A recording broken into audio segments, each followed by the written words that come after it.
Well, as an owner of a child care center, you know that if somebody in your employee is dealing with a situation where a child gets stung by a wasp, right. that child might be allergic to bee stings or right. wasp stings, and maybe they don't know about it. That child may be allergic to peanut butter or cheese. There have been children who have died in child care centers because they were given a cheese sandwich and they were allergic to cheese. This summer, an 18-month-old child died from eating watermelon in a child care center.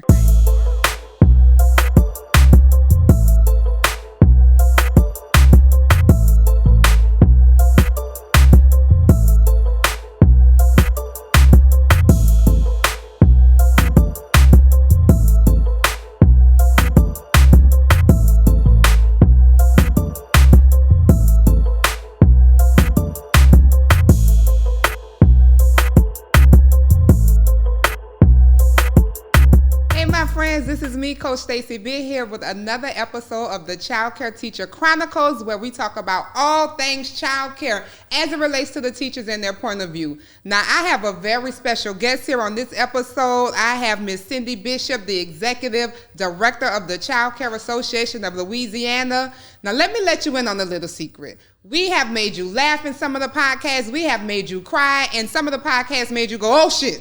But today we are going to talk about advocacy and the importance of advocacy as it relates to child care teachers, the center, and the early education field. Welcome, Cindy, on today's episode. Thanks for inviting me. I'm glad problem. to be here. Thank you so much for being here. I wanted to make sure that we reached out to you and include you in doing this episode for the Childcare Teacher Chronicles because, as some people may be aware, I actually sit on the board of the Childcare Association of Louisiana. You are our executive director, and you are a powerhouse in your role. For many years, you have been leading us forward with fighting for advocacy and legislative in our state of Louisiana. And I feel like it's important to discuss this with the masses, right? Because what teachers don't know when they talk about more pay, when they talk about better wages and hours and even things like medical benefits and tuition reimbursement, it all starts with legislative, right? So introduce yourself and let them know a little bit about who you are and what you do.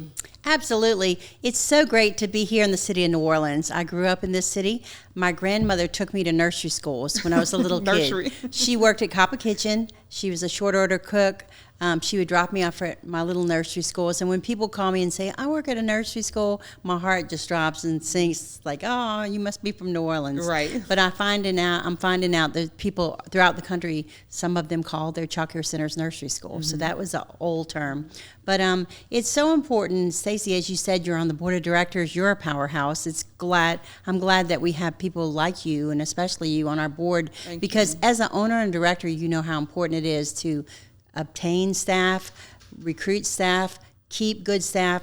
On the way here from Baton Rouge, I was on the phone with a company that wants to sell what's called a cafeteria plan. It's a 125 plan to child care owners. And it's another way to help get benefits to child care and people who work in child care. So it helps them. They said they have 70 benefits as part of it so that they don't have to pay out of pocket for co-payments for a lot of services. So that's so important because we know it's harder and harder to compete when you have other companies, I won't mention their names, but you know who I'm talking about, that are paying $20 an hour for employees. So it's hard to keep employees, but advocacy is where it starts. Right. So it's all about relationships, and we'll get on into that during our conversation. Right. So let's talk to the audience a little bit about the strategies, effective strategies for advocacy. Like I say, you have been, and again, just let us know, how long have you been in this role in fighting with legislative and advocating for early education? I started with the Childcare Association in 2006, so it's coming up on 20 years. Yes. So I'm excited about that, but it's all about advocacy, and it's all about relationships. So here we sit in a city where there's so many people, I can't even name all of them, that are big supporters of early childhood. Yes. A few years ago, we got a call from one of our board members, Pam Marshall, and she was having an issue with something that affected us or her directly. We got Jason Hughes to come visit her center and find out what she needed. He's one of her strongest advocates. Right. Royce DePlessis, who's in her district too. Right. He's now in the Senate. He's one of the strongest advocates for early childhood education. Representative Boyd here in town. Alicia Boyd, yes. Carter. Representative Lyons. I mean, I can go on and on and on naming names, but it starts with that relationship. You know, one thing that happened recently is the Department of Education inherited the health and safety program because the lady who was at the Department of Health retired. Right. And the Louisiana Department of Health decided, we're not going to continue, we're not going to replace that person, we're not going to continue child care health consultants. Well, as an owner of a child care center, or 2 centers for you, you know that if somebody in your employee is dealing with a situation where a child gets stung by a wasp, right. that child might be allergic to bee stings or right. wasp stings, and maybe they don't know about it. That child may be allergic to peanut butter or cheese. There have been children who have died in child care centers because they were given a cheese sandwich and they were allergic to right. cheese. This summer, an 18-month-old child died from eating watermelon in right. a child care center. So because of the advocacy efforts by the Childcare Association, the Department of Ed has decided to keep those CCHCs right. if they can show their credentials, because you may want to not have a module where your employees look and see an hour long what's health and safety requirements. You want a live person to do right. that training so right. it really sinks in. So advocacy starts with the relationships, and it's so easy to pick up that phone. We guide our members through what to say, who to say it to, when to call, and all of that, so that we can advocate at the Capitol and year long. Actually, we advocate year long for early childhood education. Okay, so you actually hit the nail on the head with my first topic, building those relationships and maintaining it, right? So I want to elaborate a little bit more. Once we do the work, once we seek out those individuals who could be a support to early education programs or childcare in its whole, right? How do we work towards maintaining these relationships? Sometimes it's you shake my hand, I shake yours, you scratch my back, I scratch yours. So as states look to build their own associations, or as groups of childcare centers in different states come together and try to advocate for themselves and, just better wages and better policies as it relates to them, how effective is it and how much goes into fostering and cultivating these relationships? There's a saying that I'll never forget, and it was the motto of Loyola University. So when I lived here, I went to Loyola for 7 years at night and got a computer science degree. That doesn't make me smart or anything. It just means I went to school for 7 years at night and proved that I'm tenacious right. and that I'm going to get this degree no matter what.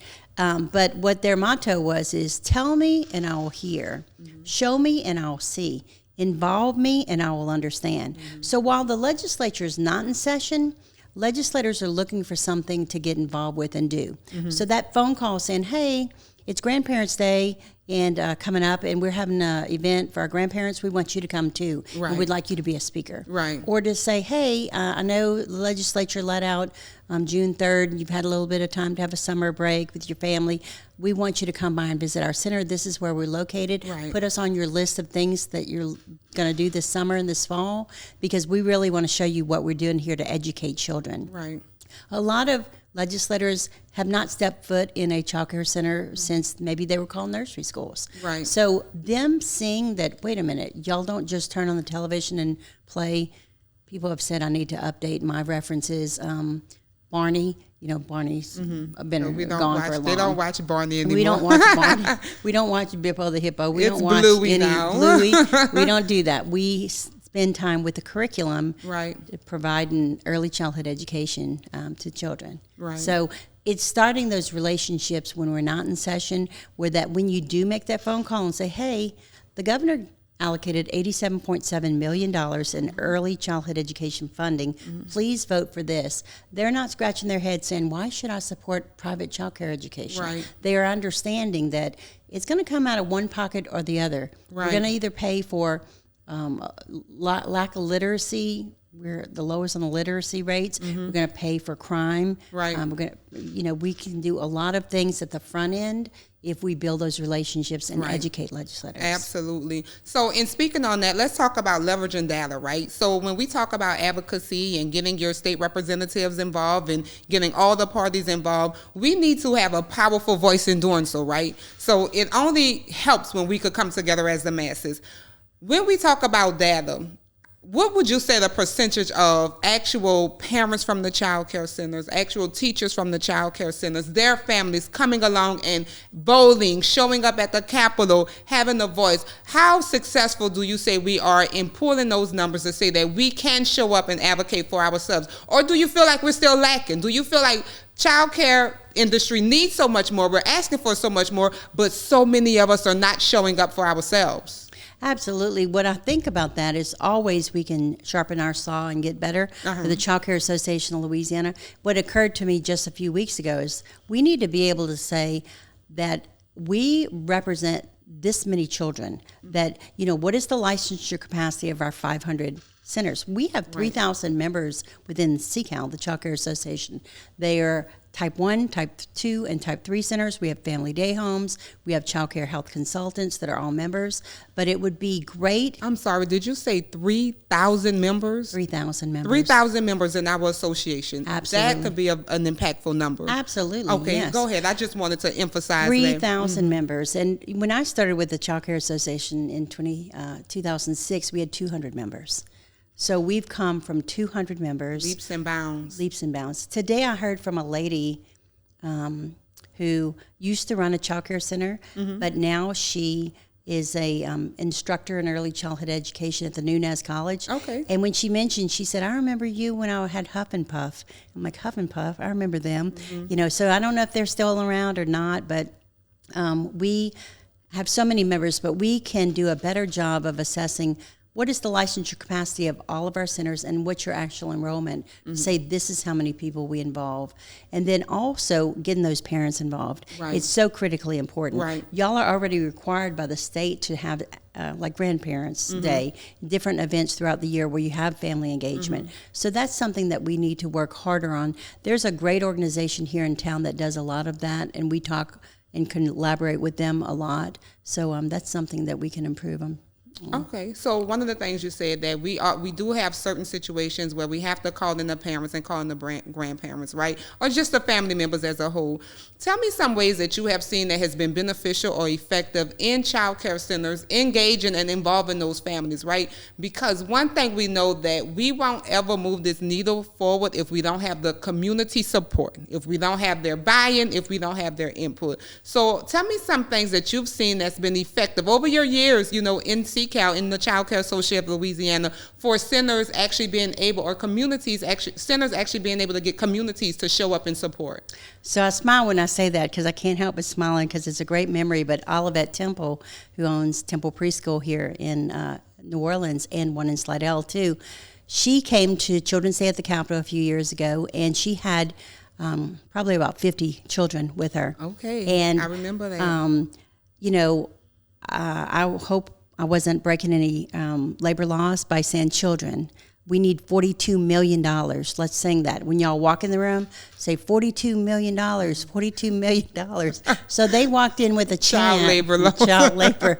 So I'm like, I know they're under 4 and I'm putting them to work, but they can say $42 million. Right. That was a part of their lesson for the day, their Absolutely. curriculum. Advocacy. So they came in and they did their little chant that they do at school, but then they advocated for $42 million for early childhood, and we got it that year.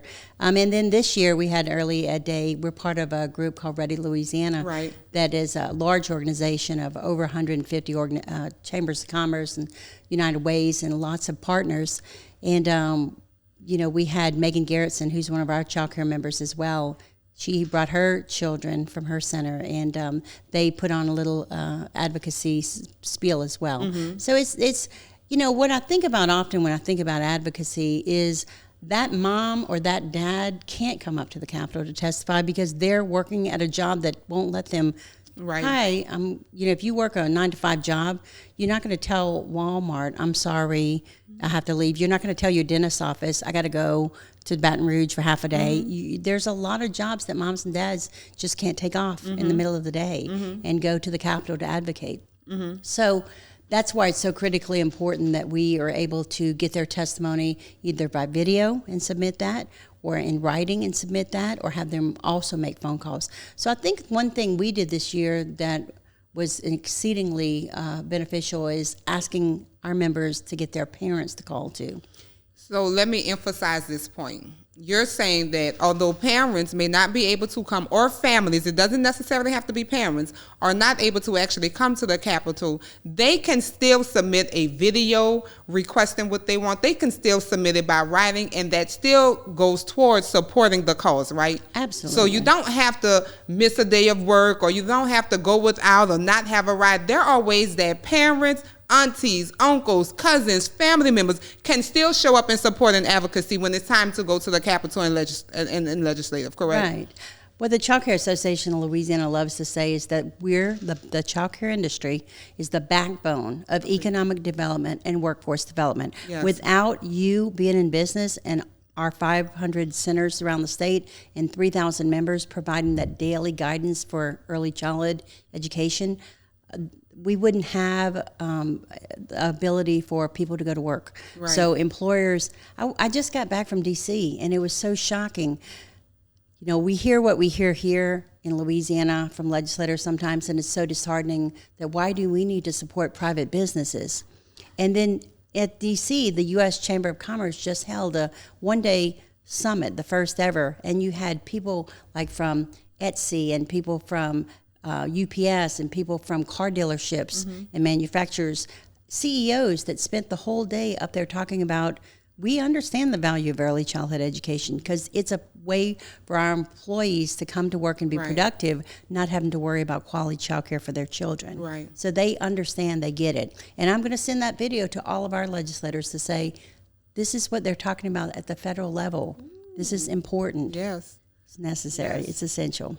So, and that's one of the things that make you so effective in your role as executive director and showing up for us. You don't mind taking the chances. You don't mind going the extra mile, like you say, to actually get that video and send it to all of them. You know, put it in front of their face. You can't deny what you're seeing. You can't deny what you're hearing. So again, I want to thank you and commend you for the work and the advocacy you do on behalf of early education, specifically in our state of Louisiana. But I want to talk about the impacts of policy changes in early education, right? There are improved standards and practices, increased access to equality, and teacher compensation and benefits, right? These are a group of things that we constantly hear that centers are fighting for that teachers are fighting for. So what's your take on us showing up and being supportive and rallying the troops together just so that we can see an improvement or upward tick? Like I say, improved standard and practices. We often talk about the regulations and working on policy changes, right? Increased access and equality. We want to make sure that teachers has things like access to mental health and insurances. There are quite a few things that we have dabbled with, and you yourself has spearheaded in early education. And then teacher compensation and benefits. Can you shine a light on either of these topics? Yeah, absolutely.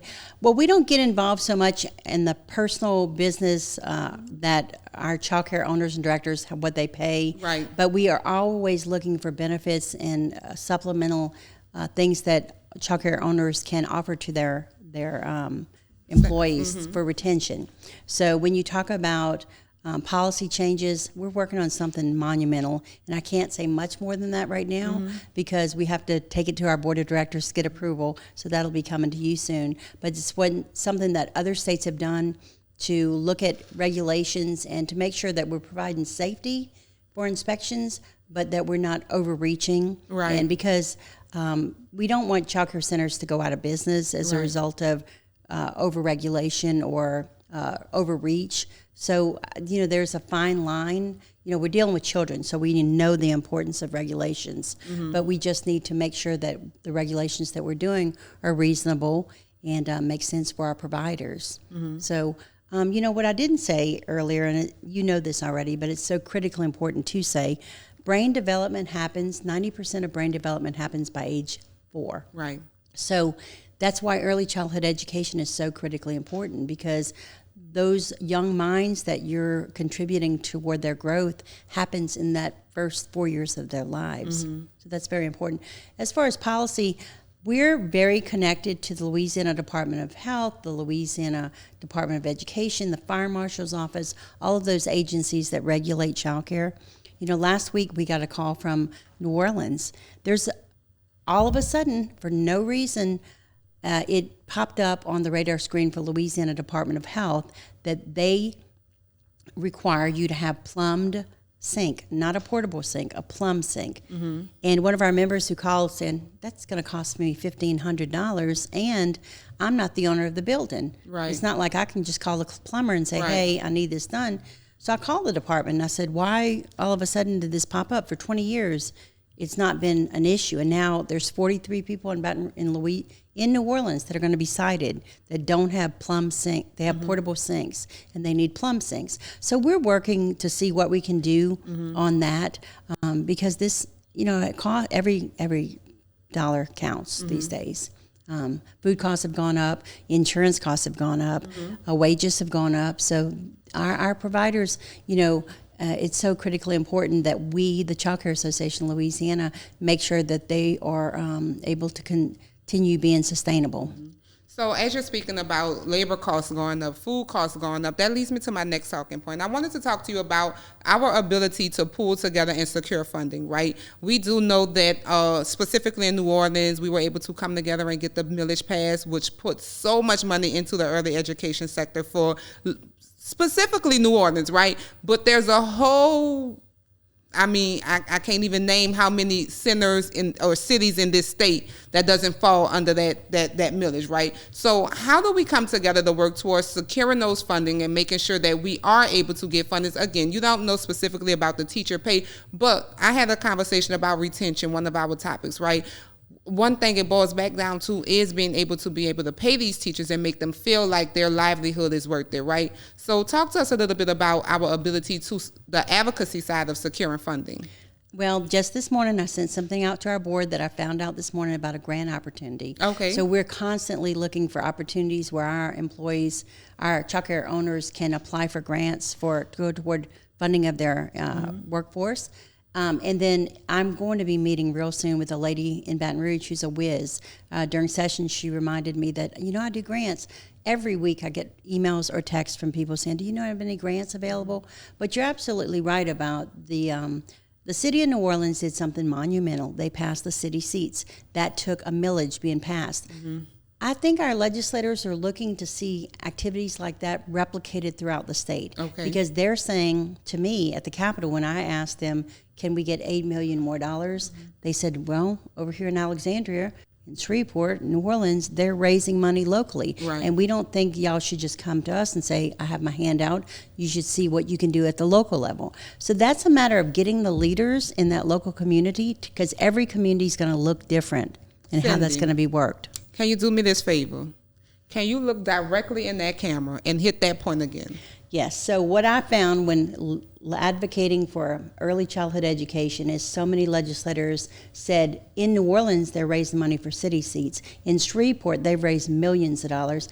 In Alexandria they're raising money. In Monroe they're trying to. Why aren't we doing this across the entire state of Louisiana? Because we think there needs to be more public-private partnerships. I can't disagree with that. Right. So what they're saying is we don't have a problem with assigning these funds to you, but we also want to see that these different cities have skin in the game as well, Absolutely. Right? They want to see where the community and the parents and the families are getting involved in helping to raise this money themselves, right? So that they know that it's not just their money going into these pots, but they actually care and give a damn about creating more funds to help sustain their childcare industry locally. Correct. Yes. Okay. Well, I want to wrap up with you, but you came with a stack of paper. You always are full of a wealth of knowledge, Cindy. I have to give it to you. You are badass at what you do. You are. You hands down. So I want to give you the opportunity, if you want to shine a little light, a little bit more on what you do specifically, the advocacy, how can other centers replicate this? Other cities and states replicate this. Can you just shine a little light on that? Yes. So what I know is that I learn from people who know more than I do. Yes. There's a lot of people in that category that know more than I do. There's executive directors around this country that I spend my time learning from. And in the last month, now that we've been out of session, I spend my time on the phone with, you can save us 35% off on food? How did you do that? Okay, you have a magazine that tells people how to stay in business? I want that. Right. Let's see how we can get it to our owners for free. You have a program that you can provide 70 health benefits for no out-of-pocket? Let me learn about that. Right. So constantly on a search for what can we do to sharpen the saw, as we say, and improve access to early quality education, equity for children, make childcare affordable for all children, and have a space. We want to see our owners thrive and survive, not just survive, but thrive, do well, and do exceedingly well, and want to stay in this business because I believe truly in my heart, and I don't think I would have believed this if I didn't have a grandmother who raised me, that put me in the nursery schools when I was a child here, that there's no greater mission in life than having an impact on the life of a child. And it starts at birth. It starts at birth. It starts at birth. Well, I want to thank you, Cindy, for taking the time to come up to New Orleans and have this interview with me. I want to emphasize on what Cindy is talking about. You have to show up. You have to show up. We hear teachers crying about they need this. We have center owners crying about they need that. How come we don't have what I want? Bottom line is, when it's time to show up and advocate, when it's time to hit your legislative, when it's time to vote, you need to show up. And not only show up, but you need to be able to make that impact on your families and your community. Get them on board for legislative. Get them on board for advocating. So the things that you need to help sustain your business and to help your teachers grow is there. This is me, Coach Stacey B. We just completed our episode of Advocacy in Early Education with Miss Cindy Bishop, the Executive Director of the Childcare Association of Louisiana. Again, I want to thank you for your time in speaking with us. I am going to close this out with, this is the Childcare Teachers Chronicles, where we discuss all things related childcare as it relates to the teacher's point of view. I want you to like, comment, and subscribe, and we will be talking to you soon. Bye-bye.